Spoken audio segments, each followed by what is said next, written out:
La Cápsula del Tiempo Podcast se realiza en colaboración con Esperanza Inc. como parte del Learning Lab.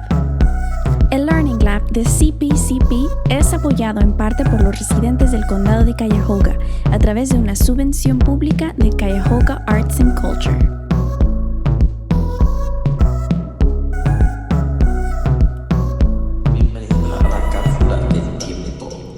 Hello, my name is Rosa Sosa, and I've been your kind of host, but not really.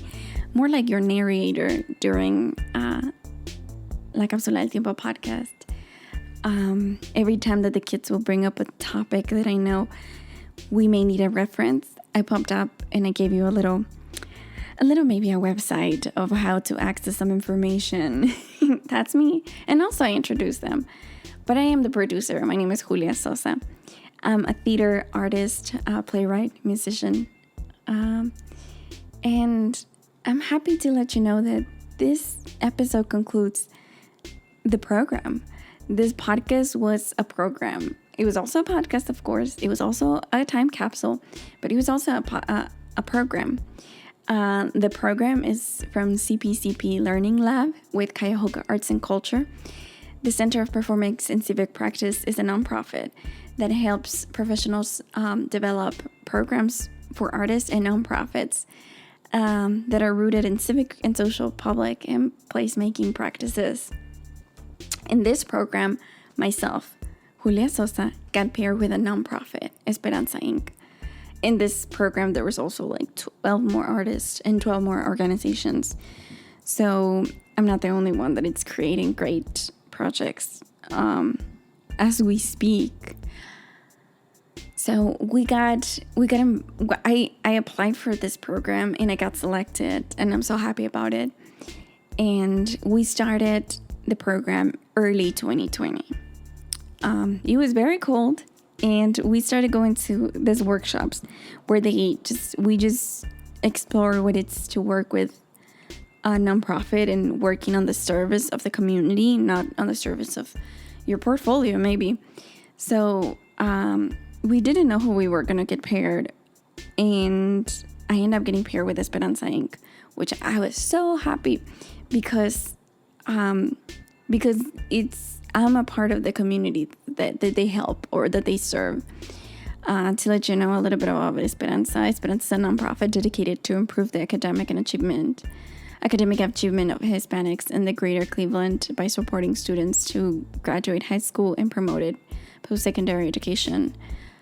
This is not the only thing that they do. They help families. They give gifts in Christmas. They help out with like English classes or like GED classes. They help in so many ways. So just letting you know that. When I got paired, my contacts were Amina Ingram and Ivis Maldonado. And I remember we wanted to create this play and we wanted to perform it in Julia de Burgos Cultural Arts Center. And it was going to be great. It was going to be amazing. And then COVID hit. So COVID hits us and it hits us really strong because, as I told you, Esperanza works with schools a lot. And they were going to be the ones that I was going to be working with, the students of Thomas Jefferson High School. So we have to postpone for many months.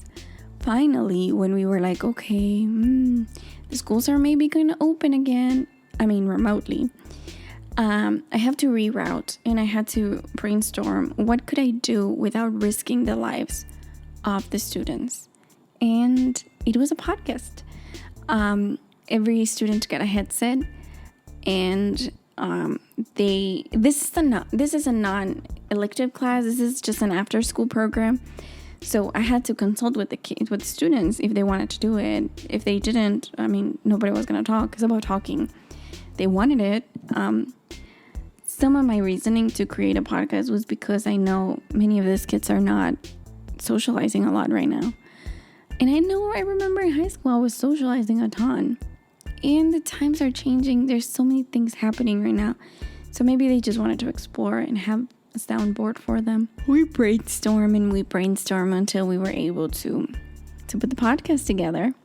The kids liked it. The kids the teens liked it. Before we started the podcast, I needed to have a direction, and I knew it was going to be the theme of a podcast, just to put all of their input of 2020, 2021 in there. So I contact the graphic designer, which is Lashana Simmons. She works in Philly, and we were able to collaborate. And I told her, these are the topics, and she did an amazing artwork.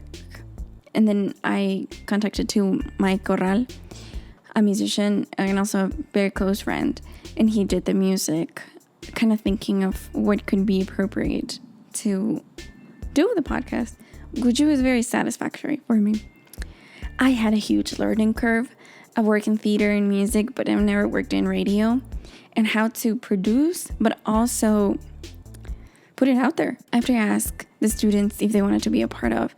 We had great students that kept coming every single time, like Kathy, Xiomara, Ora Maika, maybe Leah, Gary, Valeria, Misael, and many others like Javier, Kinsley, Kaylee, Dulce, Estevania, Jancy, Idalis, Richard, Laura, that came whenever they could. And every time that they came, they brought so much to the table. So much that we learned about what K-pop was, gaming, anime, movies, series, new apps, what TikTok is doing right now with how teens share information. We dove into more personal topics like self-love and your relationship with social media, or like sexuality, identity, gender, boyfriends, girlfriends, partners, friendships that are toxic, mental health. And we went into kind of what brought us all together, that it's migration many times. Most of the students are recent immigrants that have all gone to the same school, Thomas Jefferson, from different countries, or even within the United States. But many of them come from Honduras, El Salvador, Guatemala, Puerto Rico, and the Dominican Republic, and myself from Mexico. How did they got to Cleveland? What were the circumstances? How is school? And we really dove into what are your plans for 2021, and how was your 2020 in the latest episodes. To finalize, the students got a time capsule, a real physical time capsule that they will be opening in 4 years in 2025. They said they're going to get in a park in Mofongo when they open it, but who knows where they're going to be at that time.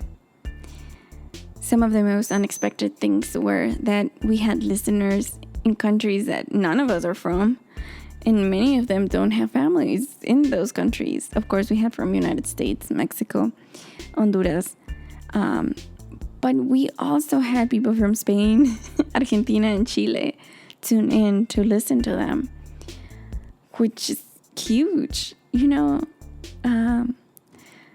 So we thank you so much for listening, wherever you are. And the students said that if they make another podcast, I promised to them that I'm going to come back and I'm going to put here how to find them. And if you're ever wanting to listen to more, or where to find the episodes, if you want to rate them in Apple Podcast, please go to lacapsuladeltiempopodcast.com. Muchas gracias a todos y a todas por escucharnos. Nos vemos hasta la próxima. Y le pediremos por favor que usen sus mascarillas. Gracias por escucharnos, que tengan buen día. Usen mascarilla. Gracias por escucharnos, que tengan.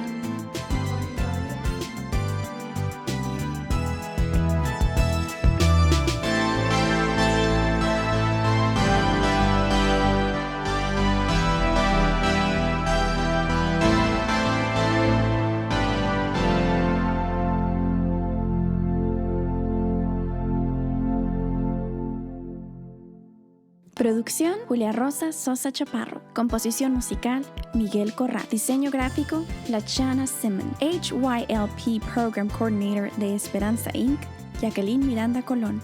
Assistant Director of Programs de Esperanza Inc., Yacine Cuevas.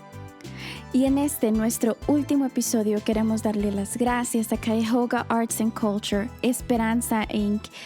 y al Center of Performance and Civic Practice. Para más información acerca de este proyecto, por favor vayan a lacapsuladeltiempopodcast.com.